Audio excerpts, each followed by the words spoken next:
Right after my husband's funeral, my stepdaughter sneered, "Find another table. This one is for real family only, not gold-digging second wives."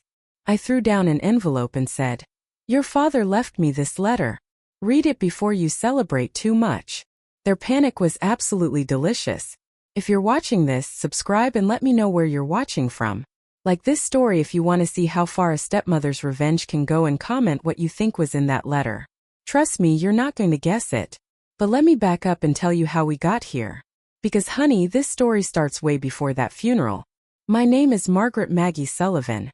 And at 63 I thought I knew what my life looked like.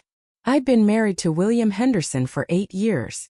And while our relationship wasn't some fairy tale romance, it was comfortable, steady. I was his second wife. He was my second husband. And we'd found peace in our golden years together. William had 3 children from his first marriage. Patricia, 38, Robert, 36, and Jennifer, 32. His first wife, Eleanor, had died of cancer 15 years earlier. And those kids worshipped her memory like she was a saint. I understood that. I respected it even. I never tried to replace their mother.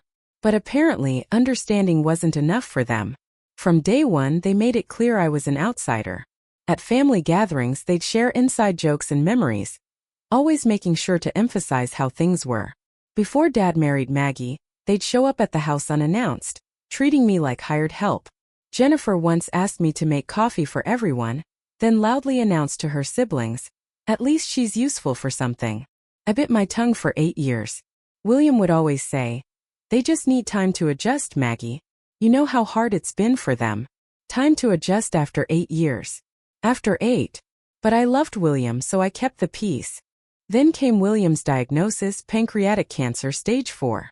We had maybe 6 months, the doctor said, and suddenly his children became very, very interested in spending time with their father.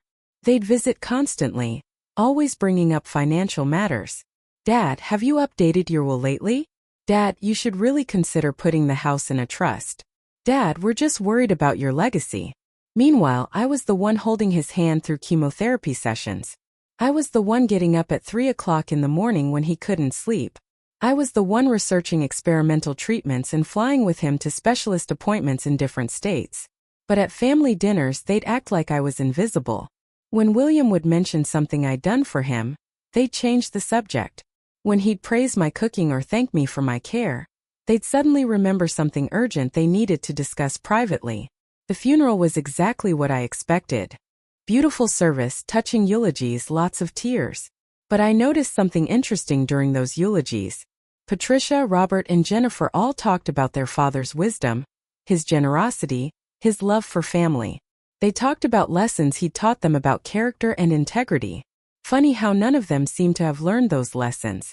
After the service, we all went to Romano's restaurant, William's favorite place.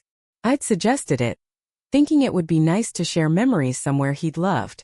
The owner, Tony, had even prepared William's favorite table in the back corner. That's when Jennifer made her move. As I approached the table where the family was gathering, she stood up and blocked my path. "Excuse me, Maggie," she said loud enough for everyone to hear. "I think there's been a misunderstanding. This table is reserved for family," Jennifer continued, her voice dripping with false sweetness. "Real family, people who actually love Dad, not women who married old men for their money." The entire restaurant seemed to go quiet. Patricia and Robert exchanged glances, and I could see Robert fighting back a smile. The other relatives and family friends who'd come to the luncheon were staring. Some looked uncomfortable. Others looked curious about what would happen next. For 8 years I'd taken their snide comments, their deliberate exclusions, their little cruelties. I told myself it was grief, that they'd eventually accept me. But standing there 2 hours after burying my husband, listening to his youngest daughter call me a gold digger in front of everyone who'd loved William, something inside me snapped. Actually, that's not quite right. Something inside me finally woke up. I reached into my purse and pulled out a cream-colored envelope. William's handwriting was elegant across the front, to be opened after my funeral. I'd been carrying it for 3 weeks, ever since he'd given it to me with strict instructions. "You know what, Jennifer," I said, my voice perfectly calm. "You're absolutely right. This conversation is about family, about real family, about who actually loved your father. I tossed the envelope onto the table. It landed right next to the bread basket, and I watched all three of their faces go pale. Your father left me this letter, I continued, still speaking in that same calm tone. He asked me to share it with you after the funeral. He said you'd understand everything once you read it. Patricia was the first to recover. What kind of letter? Her voice was sharp, suspicious. The kind that explains exactly what your father thought about his real family, I replied. The kind that might make you reconsider who the gold digger really is. Robert leaned forward, his face flushed. Are you threatening us? Threatening you? I laughed and I meant it. Honey, threats are for people who have something to fear. I'm just sharing your father's final words. His final wishes. Isn't that what loving children would want? Jennifer's hand was shaking as she reached for the envelope. This is ridiculous. Dad wouldn't have written anything bad about us. We're his children. You're right, I agreed. He wouldn't write anything bad about loving children, but he had plenty to say about greedy, disrespectful ones. The silence stretched out. Other diners were definitely watching now, though they were trying to be subtle about it. Tony, the restaurant owner, hovered nearby, clearly unsure whether to intervene. Patricia finally spoke. What exactly are you saying, Maggie? I'm saying your father was a lot smarter than you gave him credit for. He saw everything. He heard everything, and he made some very interesting decisions about his estate based on what he observed. That got their attention. All three of them sat up straighter, their eyes fixed on that envelope like it was a snake that might bite them. The will reading is Monday, Robert said slowly. Why would he write a separate letter? Maybe because he wanted to make sure you understood his reasoning, I suggested. Maybe because he wanted to explain why things ended up the way they did. Jennifer's face was white now. You're lying. Dad loved us. He would never leave us out of his will. Who said anything about being left out? I asked innocently. I just said he made interesting decisions. Maybe you should read the letter before you jump to conclusions. The three of them looked at each other, having one of those silent conversations that siblings have. Finally, Patricia reached across the table and picked up the envelope. If this is some kind of manipulation, she said, her voice low and threatening. Patricia, sweetheart, I interrupted. The only manipulation happening here is what you three have been doing for 8 years. Your father just finally decided to do something about it. Patricia's hands trembled as she opened the envelope.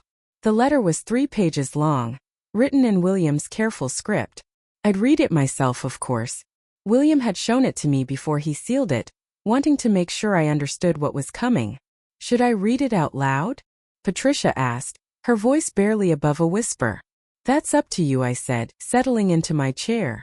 Though I think the other family members might be interested to hear what William really thought about how his children treated his wife. Robert's face flushed red. You coached him to write this. He was sick. He wasn't thinking clearly. Actually, Robert, your father's mind was crystal clear right up until the end. The doctors confirmed that. In fact, he made some very deliberate decisions in his final weeks. I gestured to Patricia. Go ahead, honey. Read your father's words. Patricia unfolded the first page and began reading silently. I watched her face change, watched the color drain from her cheeks. After a minute, she looked up at me with something that might have been fear. This can't be real, she whispered. What does it say? Jennifer demanded, reaching for the letter. Patricia pulled it back. Says she swallowed hard. It says he was ashamed of us. The words hung in the air like a thunderclap. Robert grabbed for the letter and Patricia let him take it. He scanned the first page quickly, his eyes widening. This is impossible, he said, but his voice lacked conviction. Jennifer snatched the letter from Robert's hands. As she read, her face went through a series of expressions. Confusion, disbelief, and finally dawning horror. He says we treated Maggie like garbage, she said, her voice hollow. He says we were cruel and disrespectful. That's just the first page, I said helpfully. It gets more interesting. The three of them huddled together, reading the rest of the letter. I could see other family members at nearby tables trying to figure out what was happening. William's sister Dorothy was frowning in our direction. His brother Frank looked concerned. After what felt like an eternity, Robert looked up at me. The house, he said flatly.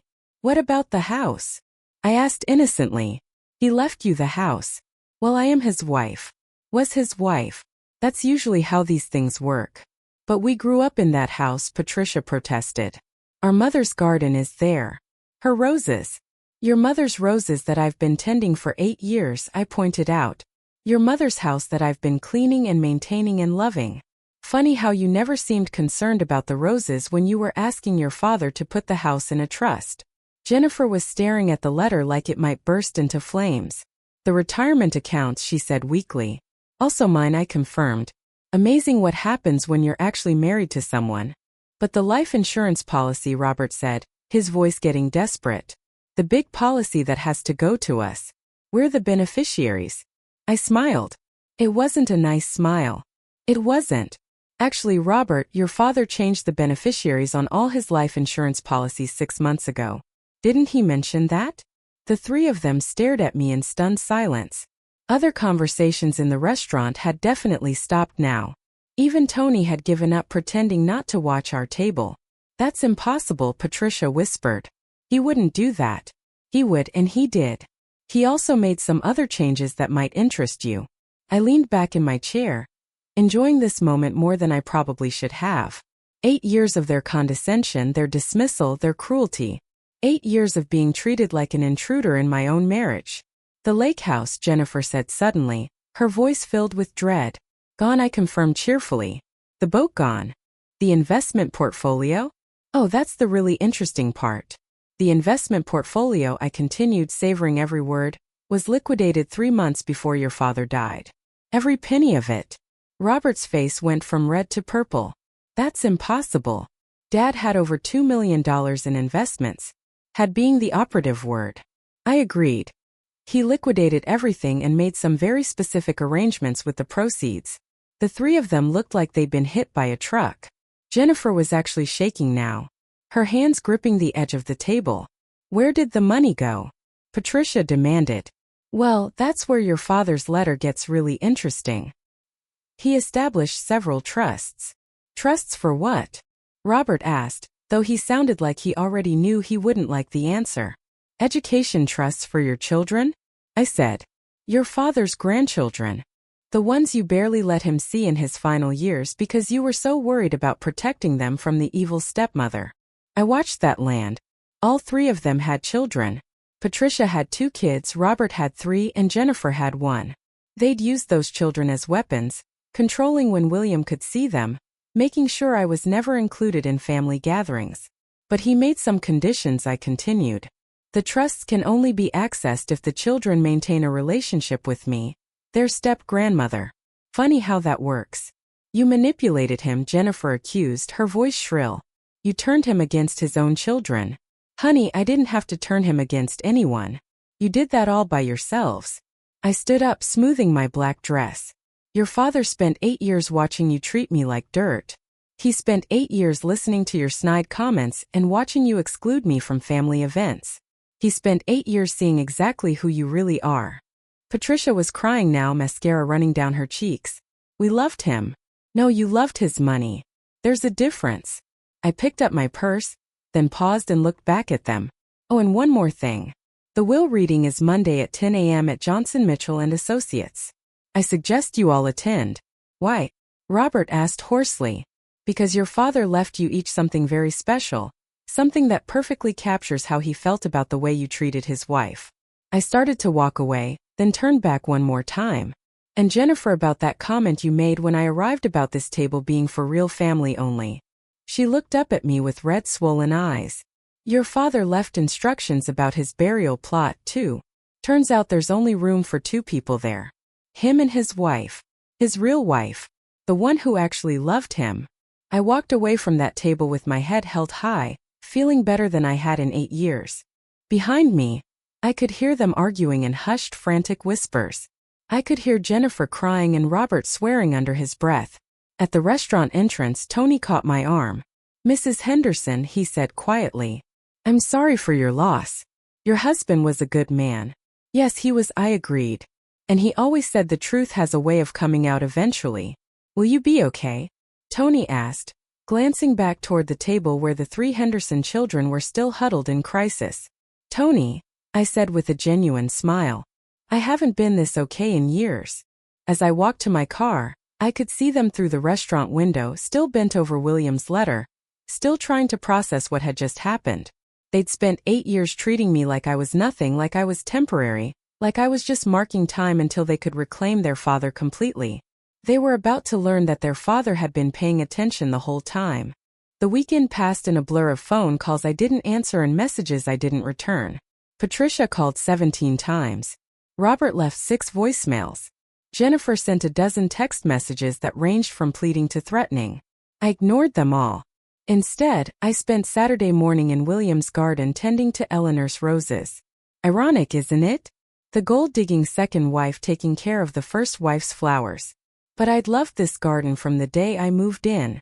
Eleanor had excellent taste in roses, and over the past 8 years, I'd added my own touches while respecting what she'd created. The roses were blooming beautifully this late spring. The Mr. Lincoln variety that Ella Laner had planted near the back fence was putting on a spectacular show of deep red blooms. The Queen Elizabeth roses I'd added 3 years ago were just starting to open their pink petals. It was peaceful work, this gardening. It gave me time to think. William had been planning this for months, maybe longer. I remembered conversations we'd had, seemingly casual comments that now made perfect sense. Like when he'd asked me about my relationship with my own stepchildren from my first marriage. Do you think love can be forced, Maggie? Or does it have to be earned? At the time, I thought he was just being philosophical. Now I realized he'd been watching his children's behavior and drawing conclusions. There was the time Patricia had called during Christmas dinner demanding that William drive over immediately to fix her garbage disposal. When I suggested we could call a plumber in the morning, she'd said, "It's not your house, Maggie, and it's not your family." William had been quiet for the rest of the evening. Or the time Robert had needed money for his son's private school tuition. He'd asked William to meet him alone at a coffee shop, specifically excluding me from the conversation. When William mentioned it later, Robert had said, "This is Henderson family business." Maggie wouldn't understand. And then there was Jennifer's birthday party last year, the one where I wasn't invited, despite being married to her father for 7 years. At that point, William had gone alone, and when he came home, he'd been furious. Apparently, Jennifer had made a toast about how wonderful it was to have family time without any complications. Each incident had seemed small at the time, petty slights that I tried to overlook for the sake of peace, but William had been collecting them, storing them up, drawing his own conclusions about his children's character. The phone rang again around noon on Saturday. This time it was Dorothy, William's sister. "Maggie, dear," she said when I answered. "I wanted to check on you after yesterday. You seemed upset when you left the restaurant." "I'm fine, Dorothy. Thank you for asking." The children seemed quite distressed about something. Patricia was crying when I left. I considered how much to tell her. Dorothy had always been kind to me, unlike William's children. She'd welcomed me into the family from the beginning, and had never made me feel like an outsider. "William left them a letter," I said finally. "It contained some truths they weren't expecting." "Oh my," Dorothy said quietly. "What kind of truths?" "The kind that hurt when you haven't been paying attention." There was a pause. "Maggie, I need to tell you something. At the funeral yesterday, after you left the restaurant, Patricia approached me. She was asking questions about William's finances, about whether I knew anything about recent changes to his will." "What did you tell her?" "I told her that her father's financial affairs were none of my business." But Maggie, she seemed almost desperate. She kept asking if William had seemed confused or forgetful in his final months. I felt a chill run down my spine. Why would she ask that? "I think she's looking for grounds to contest his will. I think she's going to claim he wasn't competent when he made recent changes." That evening, I called William's attorney, Harold Johnson.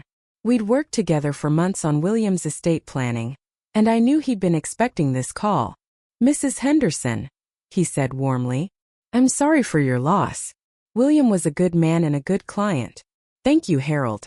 I'm calling because I think there might be challenges coming." I assumed there would be. That's why William was so thorough in his documentation. "What kind of documentation?" I asked, settling into William's favorite chair with the phone. Well, William was quite concerned about potential challenges to his estate planning. He insisted we record several video testimonials over the past 6 months. In each one, he clearly states his mental competency, his reasons for the changes he made, and his specific observations about his children's behavior toward you. I felt relief wash over me. How many videos? 7 in total. He also insisted that Dr. Martinez, his oncologist, provide written confirmation of his mental acuity throughout his treatment. We have Dr. Patterson's psychological evaluation as well. Harold paused. Mrs. Henderson, your husband was very methodical about this. He anticipated every possible legal challenge his children might raise. He wanted to make sure his final wishes would be honored regardless of their objections. What exactly did he leave them? Each child receives $1 and a personal letter explaining his decision. The letters are comprehensive, I could imagine. William had been a man of few words in daily life, but when he had something important to say, he was eloquent and precise. There's something else, Harold continued. William established a provision in his will that specifically addresses any attempt to contest the estate. If any of his children challenge the will, they forfeit their children's education trusts as well. All of it. Every penny. He was quite clear about this. Any legal challenge results in complete forfeit. I thought about Patricia's 2 teenagers, Robert's 3 young children, Jennifer's 8-year-old daughter. Those trust funds represented their futures, their college educations, their opportunities. He really thought this through, I murmured. Mrs. Henderson, in 40 years of estate law, I've never seen anyone plan more carefully for family dynamics. Your husband spent months researching legal precedents, studying family law, making sure his wishes would be unbreakable. After hanging up with Harold, I made myself a cup of tea and sat on the back porch, watching the sunset paint the sky in shades of pink and gold. The garden was peaceful, the roses releasing their evening fragrance into the warm air. My phone buzzed with another text from Jennifer. We need to talk. This is family business. Family business. How many times had I heard that phrase over the years? Always used to exclude me to remind me that I wasn't really part of their circle. Well, they were about to learn that William had redefined what family meant. The will reading was Monday morning. I'd waited 8 years to see William's children face the consequences of their cruelty. 8 years of swallowing insults, overlooking slights, pretending their rejection didn't hurt. I thought about the first time I'd met them, how nervous I'd been, how desperately I'd wanted them to like me. I brought homemade cookies to that first dinner.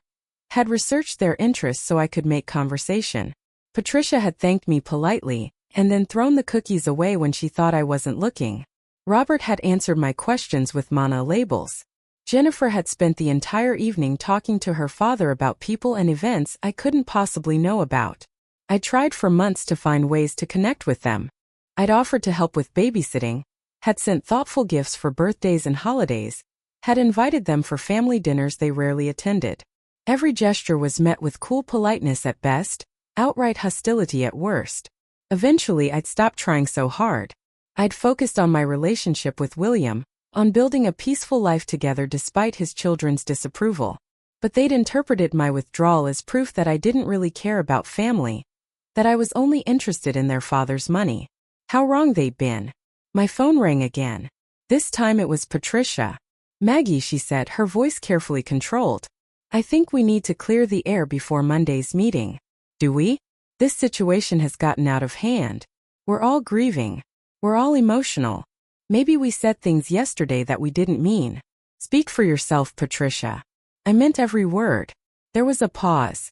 Look, I know we haven't always seen eye to eye, but we're family. We should be supporting each other right now, not fighting. You're right. I agreed. Families should support each other. They should show kindness and respect. They should include each other in important moments. Too bad your father didn't feel like he had that kind of family. That's not fair, isn't it? When was the last time you invited me to a family event, Patricia? When was the last time you asked about my well-being? When was the last time you treated me like I mattered? The silence stretched out. We can fix this, Patricia said finally. It doesn't have to be too late. You're right, I said softly. It doesn't have to be too late for your children. Monday morning couldn't come fast enough. Monday morning arrived with the kind of crisp October air that makes you feel like anything is possible. I dressed carefully in my navy blue suit, the one William had always said made me look distinguished. As I drove to Harold Johnson's law office, I felt calmer than I had in months. The Henderson children were already there when I arrived, huddled together in the waiting room like conspirators. They looked terrible. Patricia's eyes were puffy from crying. Robert's face was drawn and pale, and Jennifer looked like she hadn't slept in days. "Mrs. Henderson." Harold's secretary greeted me warmly. "Mr. Johnson is ready for you." Harold's office was elegant and comfortable with floor-to-ceiling bookshelves and rich mahogany furniture. William had always felt at ease here, and I could see why.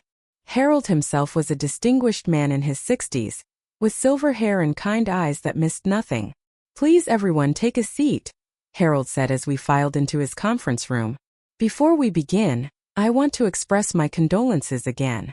William was not only a valued client, but a dear friend." Patricia, Robert, and Jennifer sat on one side of the polished table while I took a seat across from them. The symbolism wasn't lost on anyone. Now Harold continued, opening a thick folder. "William's will is quite straightforward in most respects, but there are some specific provisions that require explanation." He adjusted his glasses and began reading. The formal language was exactly what you'd expect. I, William Thomas Henderson, being of sound mind and body. But then came the meat of it. "To my beloved wife, Margaret Sullivan Henderson, I leave the entirety of my estate, including but not limited to our family home, all bank accounts, investment portfolios, life insurance policies, and personal property." The silence in the room was deafening.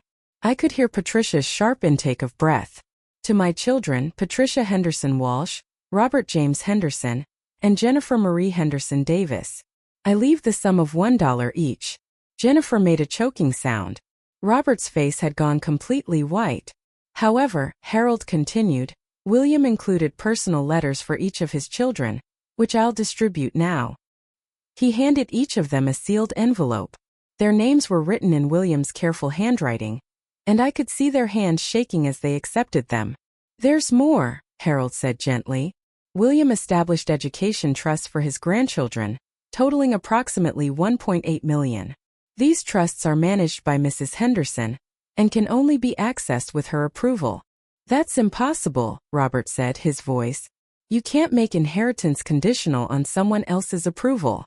"Actually, you can," Harold replied. William was very specific about the terms. "The children's relationship with their step-grandmother determines their access to their education funds." Patricia tore open her letter with shaking fingers. As she read, her face crumpled. "He says we were cruel," she whispered. "He says we treated Maggie like garbage and he was ashamed of us." Jennifer was reading her letter too, tears streaming down her face. "He says I was the worst. He says I was vindictive and hateful." Robert's letter was apparently the longest. He read in silence, his jaw working like he was chewing something bitter. Finally, he looked up at me with pure hatred in his eyes. "You did this," he said. "You poisoned him against his own children." "Robert," I said calmly, "your father was an intelligent man who made his own decisions based on 8 years of watching your behavior." "This is manipulation," Patricia said, waving her letter. "This isn't grief. This is revenge." "You're right," I agreed. "It is revenge. Your father's revenge for 8 years of disrespect." Harold cleared his throat. "There's one more provision you should be aware of. Any attempt to contest this will result in the immediate forfeit of all grandchildren's trust funds." That stopped them cold. "You can't do that," Jennifer protested. "Those children are innocent." "Your father felt that parents who would contest a will out of greed weren't the kind of parents who deserve to control their children's futures," Harold explained. I stood up, gathering my purse. "Well, this has been enlightening, but I think we're finished here." "Wait," Patricia called out desperately. "Maggie, please. We can work this out." I turned back to face them. "Work what out, Patricia? You spent 8 years making it clear I wasn't family. Your father simply made that official." As I walked toward the door, Robert's voice stopped me. "You'll regret this, Maggie. We'll find a way to fight this." I smiled. "Go ahead and try. Your father anticipated that, too." The phone calls started that afternoon. First Patricia, then Robert, then Jennifer. I let them all go to voicemail.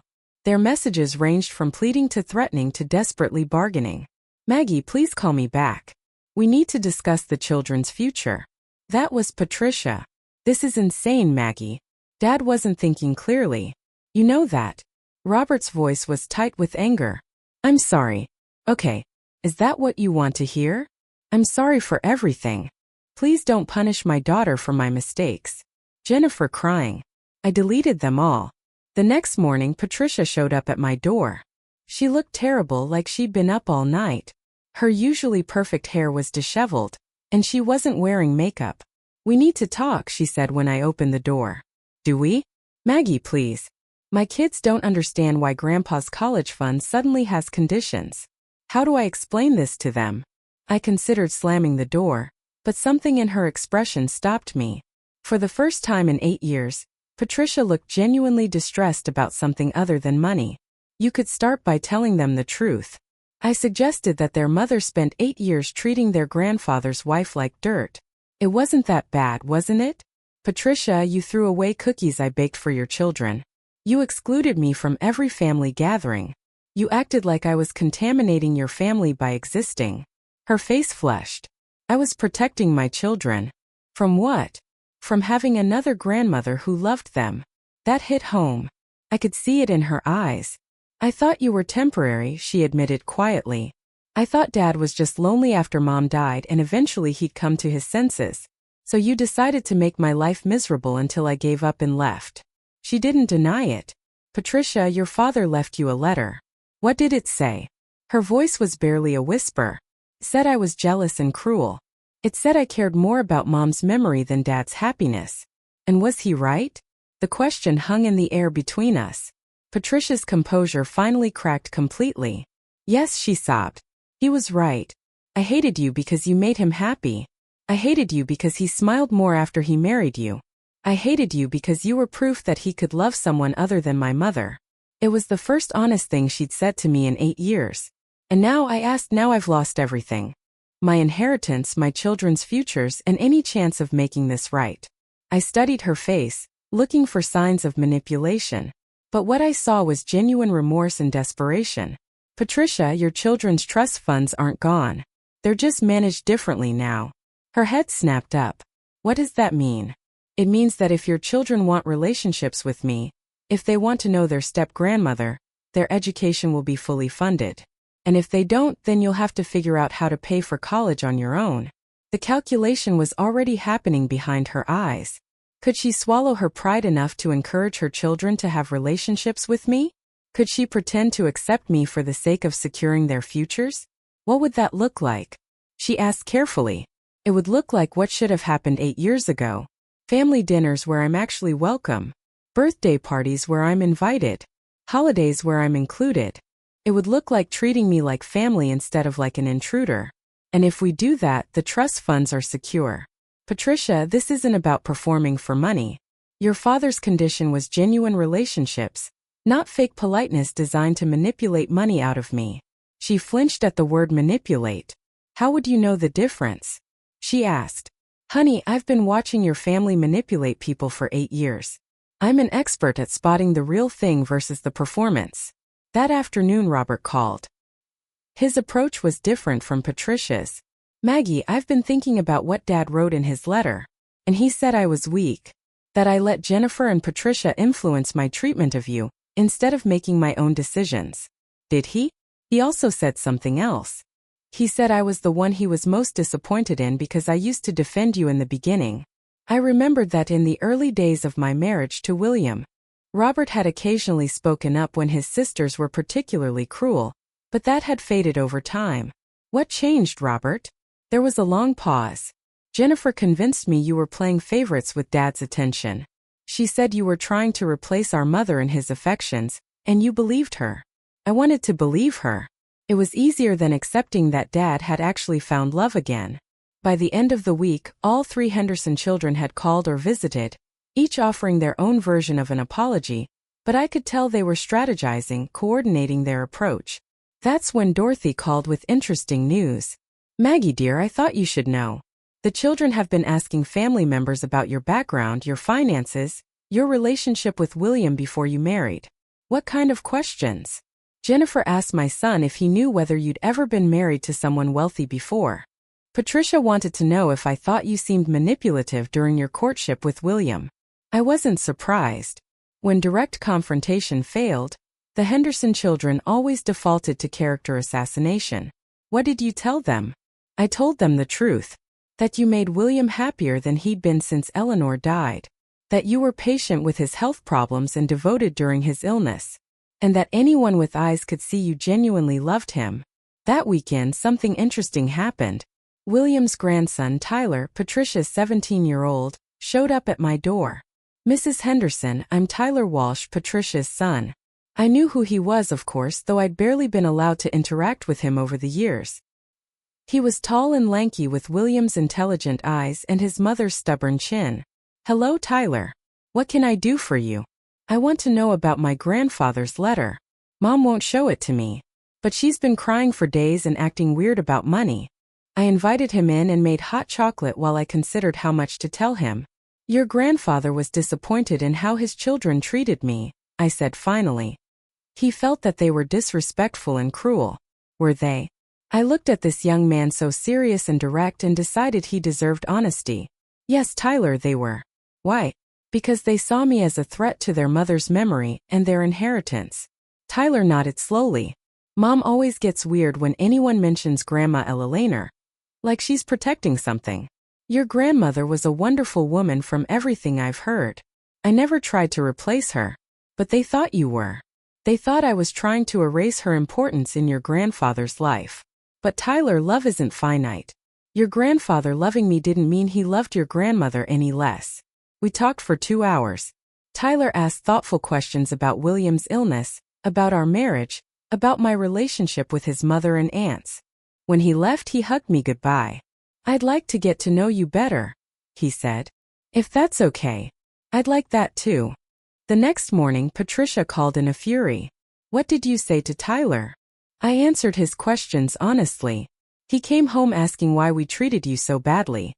He wants to know why I never invited you to his birthday parties. Good questions. What did you tell him? I told him it was complicated. Patricia, it really wasn't complicated. You were protecting your mother's memory at the expense of your father's happiness. Tyler's smart enough to understand that. You're turning my son against me. No, I'm giving your son the truth. Something he apparently wasn't getting at home. That week, Tyler visited twice more. Then his younger sister, Emma, asked to come too. Robert's oldest daughter, Sarah, called and asked if she could visit during her college break. The Henderson children's strategy was backfiring spectacularly. Their attempts to control the narrative were failing because their own children were old enough to see through the manipulation. Jennifer was the last holdout. She made one final attempt at manipulation that was almost impressive in its desperation. Maggie, she said when she called, I've been doing some research into elder abuse. Did you know that isolating someone from their family is a classic sign of manipulation? Are you accusing me of elder abuse, Jennifer?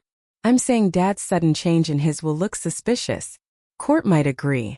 Jennifer, your father documented his decision-making process extensively. He also had multiple medical evaluations confirming his mental competency. But please by all means contest the will. What do you mean?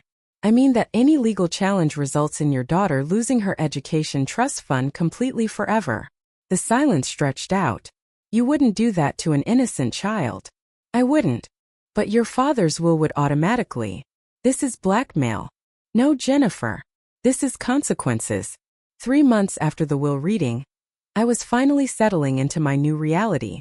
The house felt different without William, but it also felt more peaceful. No more tension-filled family dinners. No more dreading holidays. No more walking on eggshells around his children's sensitivities. Tyler had become a regular visitor, often bringing homework to do at my kitchen table while I cooked dinner. Emma had started calling me Grandma Maggie, despite her mother's obvious discomfort. Even Robert's children had begun reaching out, curious about the grandmother they'd barely been allowed to know. That's when Jennifer made her move. I was in the garden planting spring bulbs when a police car pulled into my driveway. 2 officers got out, their expressions serious. Ma'am, are you Margaret Henderson?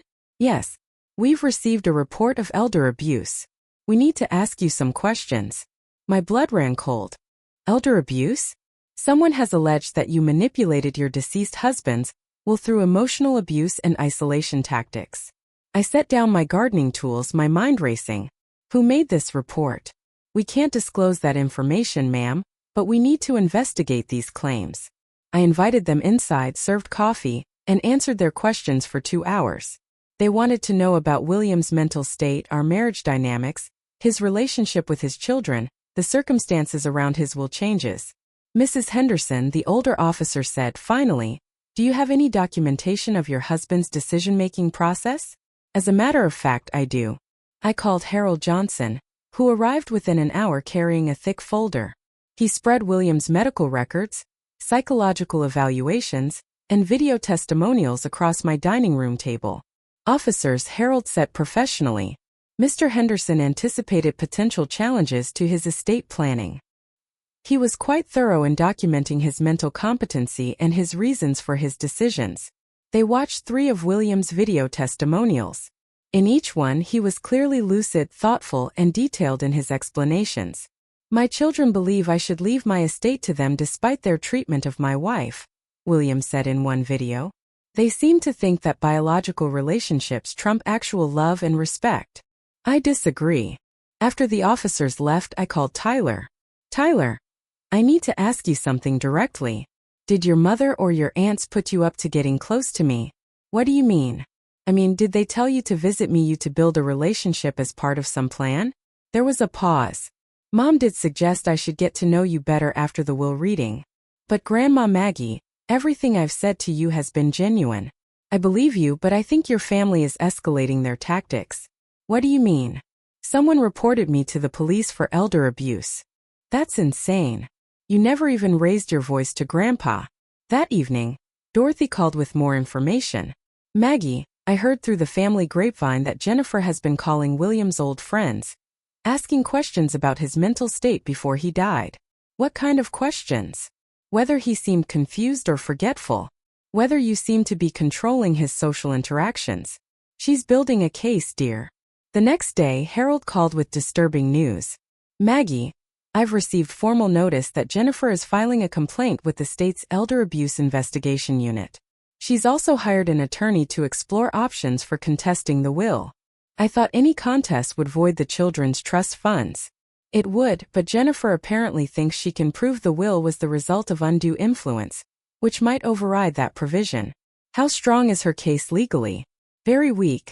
William's documentation is thorough and professional, but these investigations can be lengthy and stressful, and she knows that.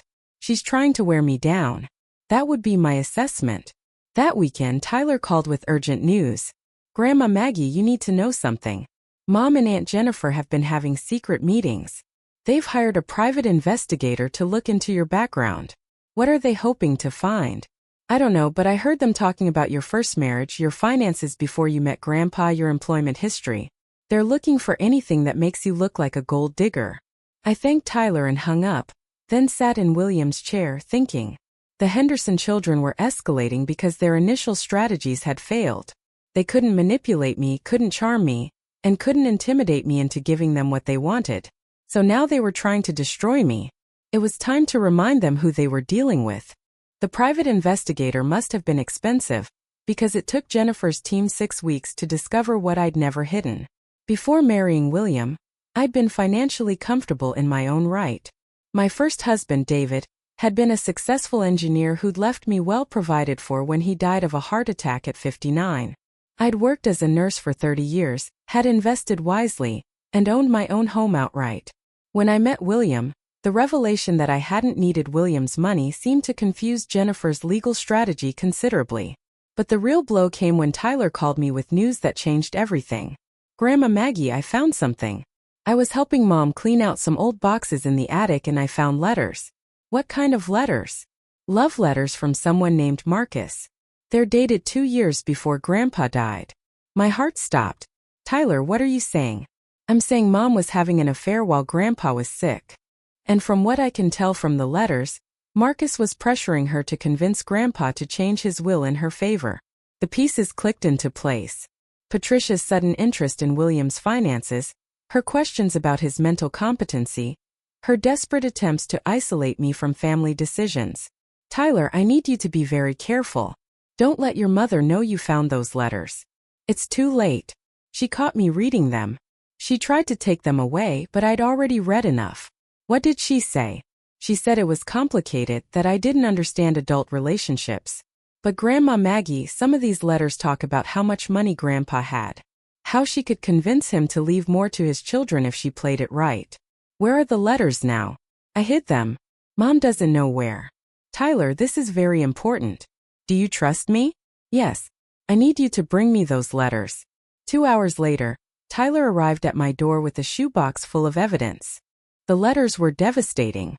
Marcus, whoever he was, had clearly been coaching Patricia on how to manipulate her father's estate planning. You need to make him feel guilty about leaving so much to Maggie. One letter read, play up the family legacy angle. Make him think he's betraying his children's futures. Another letter was even more explicit. If you can convince him to put the house in a trust with you as co-trustee, we'll have access to the equity, even if he doesn't change the will completely.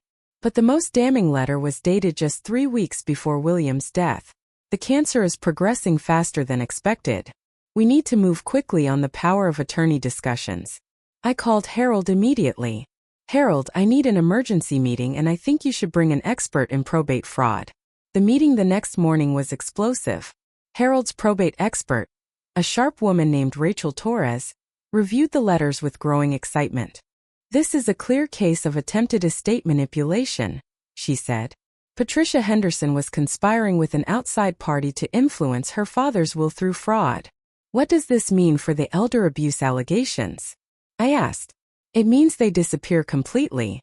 In fact, Mrs. Henderson, you may have grounds to file criminal charges against Patricia for attempted fraud. Harold leaned forward. There's more. If Patricia was attempting to defraud the estate, it could void her access to her children's trust funds entirely. Even without contesting the will. The trust documents include provisions about beneficiary misconduct.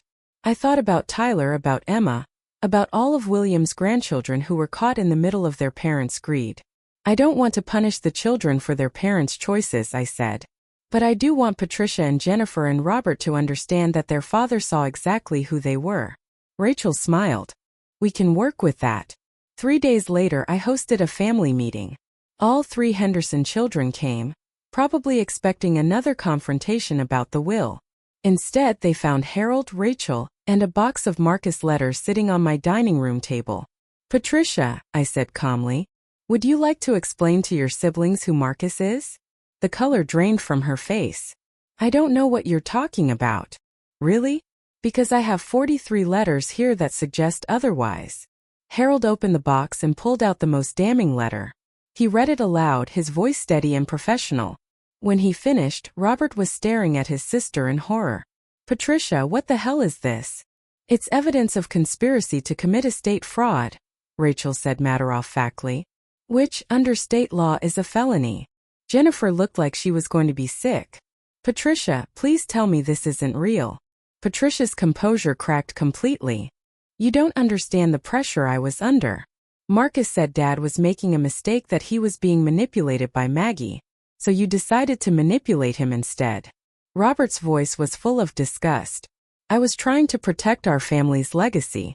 You were trying to steal money. I corrected. Your father was right about all of you, but he was especially right about you, Patricia. What happens now? Jennifer asked quietly. Harold answered. That depends on Mrs. Henderson. She could file criminal charges. She could pursue civil action for attempted fraud. She could void all the children's trust funds based on beneficiary misconduct. All 3 of them looked at me with terror in their eyes. Here's what's going to happen, I said.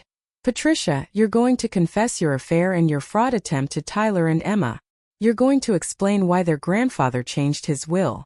And you're going to apologize for 8 years of treating me like garbage. And if I do that, then I won't file criminal charges. Your children's trust funds remain intact. And we can all move forward with the truth finally out in the open. I looked at Robert and Jennifer. As for you 2, your father left you each $1 and a letter explaining exactly why. You can accept that, build genuine relationships with me, and earn access to your children's education funds. Or you can keep fighting and lose everything. And if we choose to build relationships, Robert asked, then your children get their college educations, and you get the chance to show me that you're capable of growth and change. 6 months later, I was hosting Tyler's 18th birthday party in my backyard. Emma was helping me arrange flowers, chattering about her science fair project. Sarah, Robert's daughter, was setting up the sound system for music. Patricia and Robert were there, subdued but present. Jennifer had moved to California and rarely called, but she'd sent a birthday gift for Tyler. As I watched William's grandchildren laughing and celebrating, I thought about the letter he'd written to me, the one I'd never shared with anyone. Maggie, it had said, "By the time you read this, you'll know whether my children learned anything from my final lesson." I hope they did. But if they didn't, I hope you'll find peace in knowing that love and respect can't be forced, but they can be earned. Build whatever relationships feel genuine to you, and don't waste time on the ones that don't. You deserve better than I was able to give you while trying to balance everyone's feelings. Live freely now. I was finally doing exactly that. Tyler blew out his candles and made a wish. When I asked him what he'd wished for, he grinned and said, "For more family parties like this one." Looking around at the faces gathered in my garden, I realized his wish had already come true. Music. Thanks for listening. Don't forget to subscribe and feel free to share your story in the comments. Your voice matters. Music.